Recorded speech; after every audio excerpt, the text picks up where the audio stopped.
এবার মেরেই ফেলবো। আবার তুই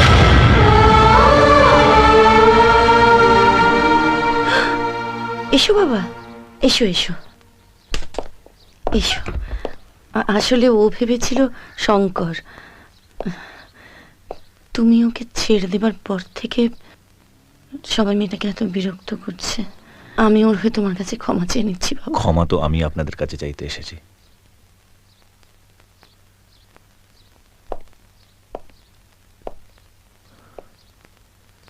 I am sorry Pallavi, I am really sorry. চলো বাড়ি চলো। বাড়ি? কার বাড়ি?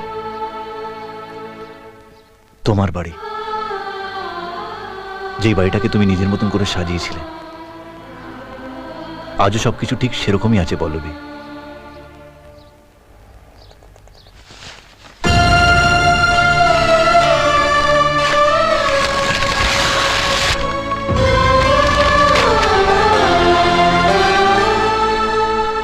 ম্যানেজমেন্টের ডিগ্রি নেওয়া তো, হয়তো হিসেব করে দেখেছে আগাছটা একটু কমই হয়েছে, তাই তার উপর নুনের ছিটে দিয়ে মাত্রাটা বাড়িয়ে দিতে এসছে।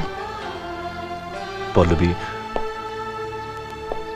যে রাহুলকে তুমি চিনতে, আমি সে নই। আমি বদলে গেছি পল্লবী। আপনি নন, আপনার মুড বদলেছে। তখন বাড়ি থেকে বের করে দেওয়ার মুড হয়েছিল, এখন আবার বাড়িতে তোলার মুড হয়েছে। আমি কি খেলার পুতুল? যতক্ষণ চাইলেন খেললেন, খেলা শেষ হলো তো ভেঙে ফেলে দিলেন। আমি আপনার কাছে কি জানি না, কিন্তু নিজের কাছে একটা সম্মান আছে। কখনো কারোর মন নিয়ে খেলবে না প্লিজ। ভালো রান্না করলে 5 স্টার হোটেলের কুকের সঙ্গে তুলনা, সেবা করলে মাদার টেরেসার সঙ্গে তুলনা। আরে বাবা, কোনো স্ত্রী তার স্বামীকে ভালোবেসে সেবা করলে তাকে ভালোবাসা দিয়ে সম্মান দিতে হয়, সার্টিফিকেট দিয়ে নয়। আপনি সেদিন বলেছিলেন যে আমার মধ্যে আপনি আপনার স্ত্রীকেই খুঁজে পান না। সেদিনই আমি বুঝতে পেরেছিলাম যে কাউকে ভালোবাসার মতন মনই আপনার নেই। সেদিনই আপনার উপর আমার ভালোবাসাও মরে গেছে।